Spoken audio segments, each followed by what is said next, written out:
So here we are with the last topic of the chapter on water analysis, and the name of the topic is acidity and alkalinity of water sample. Based on the substances present in the water may be of acidic nature or it may be of alkaline nature, and that we have to determine whether the water is acidic and whether it is alkaline. First of all, we should also learn that why the water become acidic and what are the substances which make it basic. So talking about the acidity of water, it has been written that it becomes acidic when industrial effluents like the wastes from mines and humic acid are drained into water. And acidity of water is due to the presence of uncombined carbon dioxide, mineral acids, and the salts of strong acids and weak bases. So acidity of water is determined by titrating it with some suitable standard solution of base. Obvious सी बात है, जब आप acid को determine करने लगेंगे तो आपको इसकी टाइट्रेशन किसी बेस के साथ करनी पड़ेगी.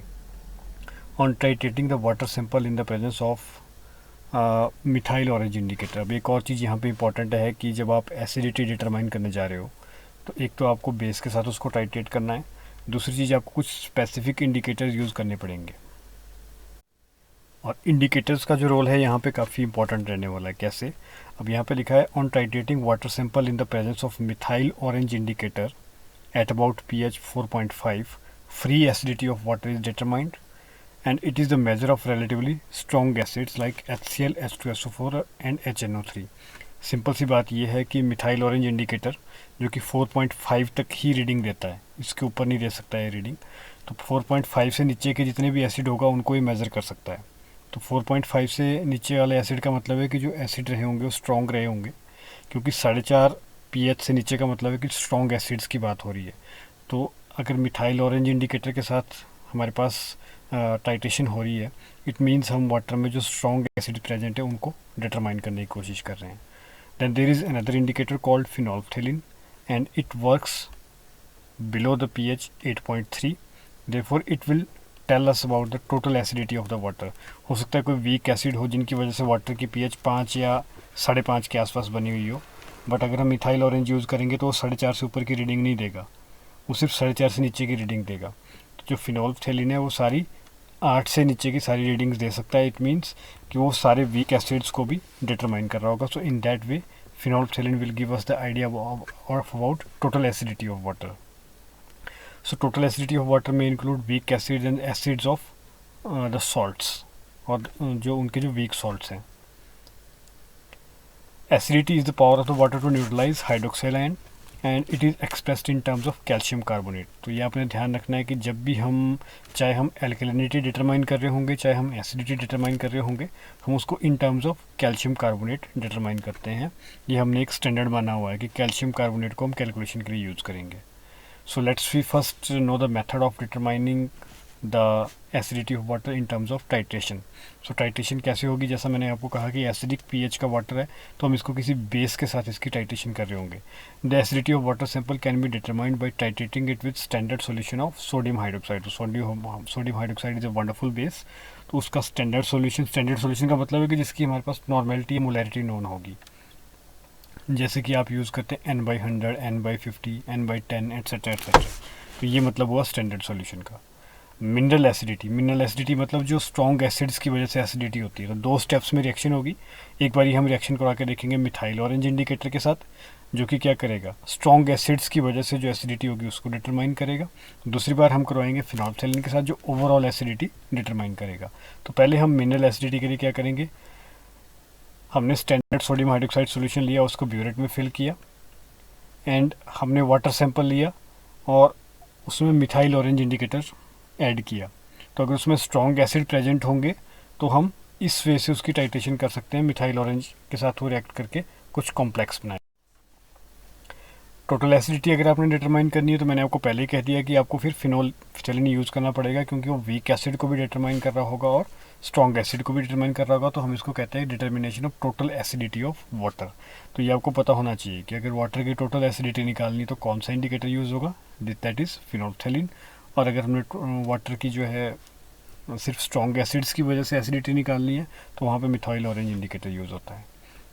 सो method is take 100 ml of conical flask, 100 ml of sample in a conical flask, मतलब वाटर का सैंपल आपने लिया जो कि एसिडिक नेचर का था, उसका 100 ml आप यूज़ कर रहे हैं। Add 2 drops of methyl orange indicator and titrate it with N/100 solution of sodium hydroxide till a light orange colour is obtained. अब इसका मतलब क्या हुआ कि जैसे ही बेसिक सॉल्यूशन में जाएगा तो लाइट ऑरेंज कलर, जो एंड पॉइंट होगा वो लाइट ऑरेंज कलर होगा। तो यहाँ से जो एसिडिटी डिटरमाइन होगी वो स्ट्रॉन्ग एसिड्स की वजह से डिटरमाइन होगी, जैसे हम पहले बात कर चुके हैं मिथाइल ऑरेंज के केस में। अब अगर हमने टोटल एसिडिटी निकालनी होगी तो फिर से हम क्या करेंगे, 100 ml सैंपल का लेंगे। अब उसमें हम इंडिकेटर फिनोल्फथैलीन यूज़ करेंगे और उसको टाइट्रेट करेंगे N/100 सोडियम हाइड्रोक्साइड सॉल्यूशन के साथ। एंड पॉइंट आ जाएगा लाइट पिंक कलर यहाँ पे। तो यहाँ से निकली टोटल एसिडिटी और यहाँ से निकली acidity due to strong acids. अब कैलकुलेशन कैसे होगी, एसिडिटी मैंने आपको पहले कहा कि हम in terms of calcium carbonate निकालते हैं, mg/L of calcium carbonate, so that is equal to volume of sodium hydroxide used. तो ये जो वॉल्यूम है, क्योंकि हमने ब्यूरेट में लिया था इसको, तो ये ब्यूरेट से आएगा, मल्टीप्लाइड बाई एन को ये कह रहा है कि normality of sodium hydroxide. Normality हमारे पास नोन है, जैसे इन्होंने लिखा है कि N/100 हम यूज़ कर रहे हैं, सो एन की जगह हम लिखेंगे N/100 multiplied by 100 here is the molecular weight of this calcium carbonate. तो कैल्शियम कार्बोनेट का जो मॉलिकुलर वेट होता है वो 100 होता है। मल्टीप्लाइड बाई 1000 का मतलब है कि हम इसको लीटर्स में कन्वर्ट कर रहे हैं, तो हमने फैक्टर 1000 से इस ml को हम लीटर में कन्वर्ट कर रहे हैं, तो इस ml को हमने 1000 से डिवाइड किया है यहाँ पे, divide by volume of the sample taken, तो सैंपल का वॉल्यूम हम 100 ml यूज़ कर रहे हैं। So knowing all these values we can calculate the acidity in terms of calcium carbonate mg/L। So this is how the acidity of water sample is calculated, the overall acidity or the acidity due to strong acids. Moving on, there is another topic, the calculation of alkalinity of water। ये थोड़ा सा complicated है, हालांकि basic चीज़ें वही रहने वाली जैसे हमने एसिडिटी के टाइम यूज़ किया था। अब हम पहले देख लेते हैं कि एसिड जो एल्केलिनिटी है वाटर की वो किसकी वजह से है। It is due to the presence of carbonates, bicarbonates and hydroxides. तो ये सब्सटेंसेस जब वाटर में चले जाते हैं तो ये वाटर को क्या करते हैं, एल्कलाइन बना देते हैं, बेसिक नेचर का बना देते हैं। So the alkalinity of water is determined by titrating the water sample with strong mineral acid. अब देखो, हमने जब एसिडिटी डिटरमाइन करनी थी तो हम वहाँ पे स्टैंडर्ड सॉल्यूशन बेस का यूज़ कर रहे थे, NaOH का यूज़ कर रहे थे। अब हम एल्कलिनिटी फाइंड आउट कर रहे हैं तो हमें यहाँ पे क्या करना पड़ेगा, कोई स्ट्रॉन्ग एसिड यूज़ करने पड़ेंगे, HCl और सल्फ्यूरिक एसिड नॉन मोलैरिटी के। और फिर से वहाँ पे जैसे हमने इंडिकेटर यूज़ किए थे तो वैसे इंडिकेटर यहाँ पे भी यूज़ होंगे, फिनोल्फथैलीन और मिथाइल ऑरेंज। ऑब्वियसली इन दोनों का रोल डिफरेंट रहने वाला है। Phenolphthalein determines alkalinity due to strong base, OH negative और कार्बोनेट।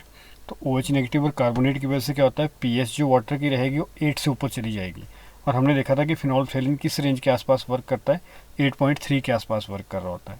तो जो OH नेगेटिव है और कार्बोनेट है ये क्या करते हैं, स्ट्रॉन्ग बेस है, तो ये वाटर की pH को 8 से ऊपर ले जाते हैं, 9, 10, 11, 12 कुछ हो सकती है।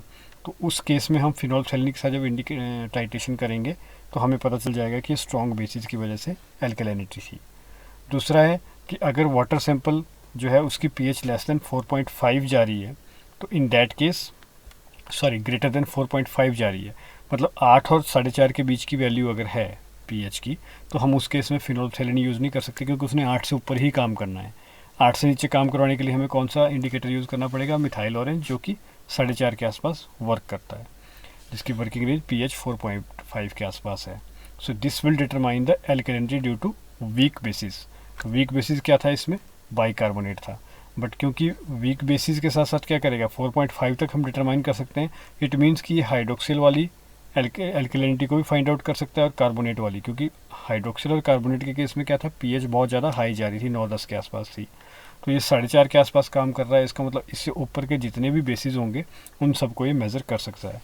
सो यहाँ पे मिथाइल ऑरेंज देगा टोटल एल्कलिनिटी की वैल्यू, और फिनोल्फथैलीन जो देगा वो देगा alkalinity due to strong bases only. तो आप ये थोड़ा सा कंपैरेटिव देख लेना है कि एसिड के केस में क्या हो रहा था, बेस के केस में क्या हो रहा है, कन्फ्यूजिंग नहीं होना चाहिए। For water sample above pH 8 phenolphthalein as indicator is use. तो ये बात हम पहले ही कर चुके हैं।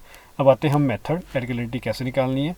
एक तो हमें नॉन सोल्यूशन चाहिए स्ट्रॉन्ग एसिड का, तो जनरली हम HCl लेते हैं, M/50 स्टैंडर्ड सोल्यूशन। इसके साथ साथ हमें फिनोल्फथैलीन और मिथाइल ऑरेंज इंडिकेटर चाहिए होंगे।